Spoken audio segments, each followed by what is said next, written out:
Assalamualaikum warahmatullahi wabarakatuh. Perkenalkan, kami dari kelompok 1, saya Abdul Rashid, Sabia Syarwa, Saya Ahmad Musa Bibi. saya Aisyah Puspitasari. Saya Ahmad Faisal Faturman Putra. Jadi kami di sini ingin mempresentasikan tugas UTS. Oswald Kulpe lahir di Kandau pada tanggal 3 Agustus 1862 dan meninggal pada tanggal 30 Desember 1915 di Mons. Oswald Kulpe seorang psikolog struktural pada akhir abad ke-19 dan awal abad ke-20. Minat akademis awal Kulpe terombang-ambing antara sejarah dan psikologi. Setelah menyelesaikan disertai tentang perasaan untuk Wilhelm Wundt, pendiri psikologi eksperimental di Universitas Leipzig 1887, Kulpe menghabiskan 8 tahun di laboratorium Leipzig. Selama sebagian besar waktu itu, ia bertindak sebagai asisten Wundt. Pada tahun 1888, Kulpe menjadi privatzon atau dosen di universitas. Dia menulis Groundes der Psychologie, di mana ia mendefinisikan psikologi sebagai ilmu yang berkaitan dengan pengalaman yang bergantung pada individu yang mengalami dan menguraikan temuan psikologi eksperimental. Pada tahun 1894, Kulpe diangkat sebagai profesor di Universitas Würzburg. Dia di bawah inspirasi dan arahannya, lembaga tersebut menerbitkan sekitar 50 studi eksperimental sebelum keberangkatannya ke Universitas Bonn pada tahun 1909. Yang paling terkenal adalah penelitiannya tentang efek sikap dan tugas terhadap persepsi dan jalannya mengingat dan berpikir. Pada tahun 1913, Kulpe mengambil pos di Universitas Munich. Pada saat itu kematiannya, ia sedang menulis pengobatan sistematis lain psikologi eksperimental, dianggap sebagai kontribusi berharga bagi teori pengetahuan adalah karya terakhir yang diterbitkannya. Selanjutnya ada Hermann Ebbinghaus yang lahir pada 24 Januari 1850 dan meninggal pada 26 Februari 1909, yang merupakan seorang psikolog asal Jerman dan salah satu pelopor psikologi eksperimental dan studi mengenai memori dan kemampuan mengingat. Pada tahun 1886, dia memprakarsai psikologi eksperimental di University of Berlin. Dan pada tahun 1893, Ebbinghaus ini mulai meminati studi mengenai penglihatan manusia berkaitan dengan warna. Beberapa contoh penemuan Ebbinghaus yang terkenal adalah kurva belajar, kurva kelupaan, dan teori kurva daya ingat. Teori ini menyatakan bahwa kesan-kesan dari suatu objek semakin lama akan semakin sulit untuk diingat karena adanya penurunan kemampuan mengingat. Meski demikian, kesan-kesan tersebut tidak hilang sama sekali.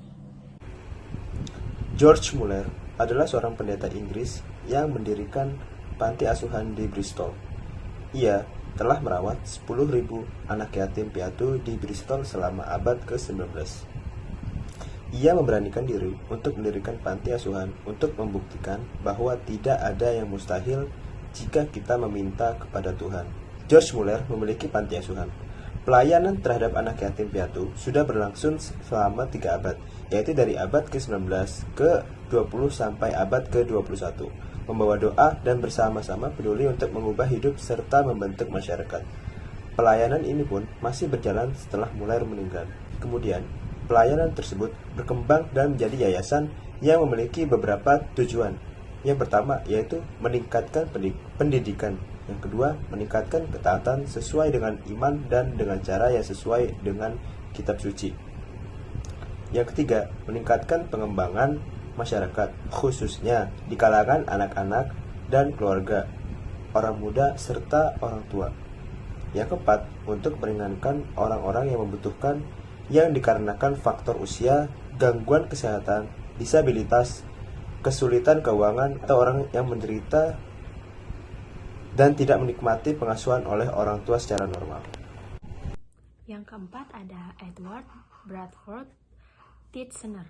Lahir di Inggris pada 11 Januari 1867 dan wafat pada 3 Agustus 1927. Ia adalah seorang psikolog Inggris yang belajar di bawah bimbingan Wilhelm Wundt selama beberapa tahun. Edward terkenal karena menciptakan versi psikologinya yang menggambarkan struktur pikiran atau strukturalisme. Ide-ide Edward tentang bagaimana pikiran bekerja sangat dipengaruhi oleh teori voluntarisme Wundt dan ide-idenya tentang asosiasi dan apresepsi. Edward berusaha untuk mengklasifikasikan, memecah bahan kimia menjadi bagian-bagian komponennya, seperti air menjadi hidrogen dan oksigen. Dia memahami hidrogen dan oksigen sebagai struktur senyawa kimia dan sensasi dan pikiran sebagai struktur pikiran. Sebuah sensasi menurut Edward memiliki 4 sifat yang berbeda, yaitu intensitas, kualitas, durasi, dan luas. Edward percaya bahwa jika komponen dasar pikiran dapat didefinisikan dan dikategorikan, maka struktur proses mental dan pemikiran yang lebih tinggi dapat ditentukan. Apa masing-masing elemen pikiran, bagaimana elemen-elemen itu berinteraksi satu sama lain, dan mengapa mereka berinteraksi dengan cara yang mereka lakukan. Itu adalah dasar penalaran yang digunakan Edward dalam mencoba menemukan struktur pikiran. Wilhelm Wundt.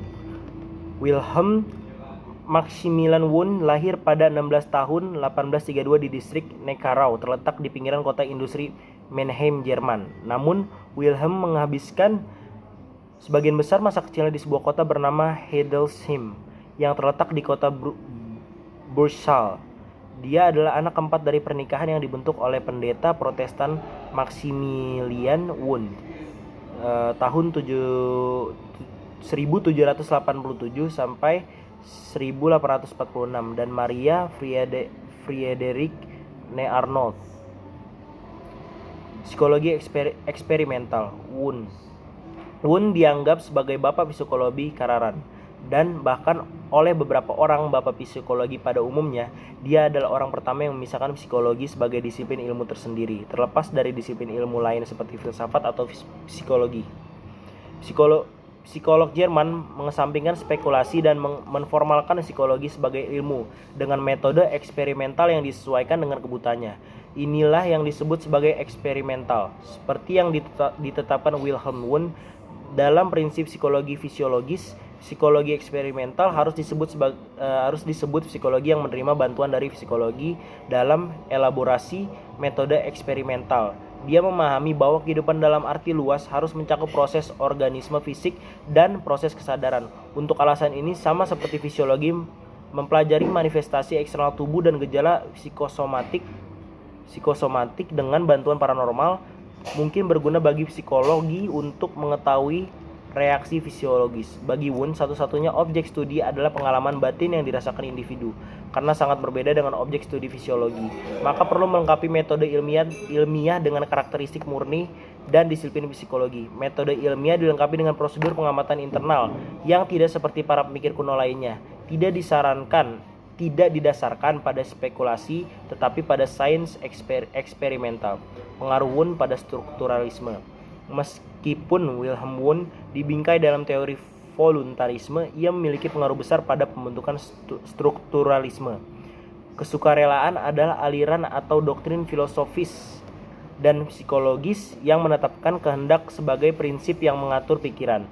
Dengan pemasangan laboratorium psikologi eksperimental di Leipzig, Wundt merekrut sejumlah besar murid, diantaranya adalah Edward Titchener.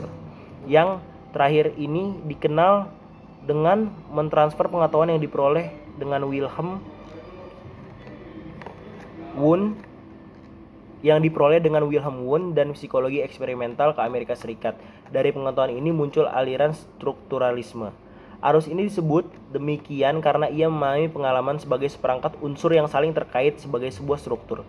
Bagi Titchener, psikologi bertanggung jawab untuk mempelajari kesadaran atau pengalaman sadar seperti halnya Wundt. Untuk bahasa Inggris, kesadaran dibagi menjadi 3 unsur: sensasi fisik, perasaan, dan gambar. Seperti kebanyakan eksperimen yang dia lakukan di Leipzig dengan psikolog Wilhelm Wundt, yang dengannya dia menganalisis di atas segalanya sensasi, gambar, visual, dan lain-lain.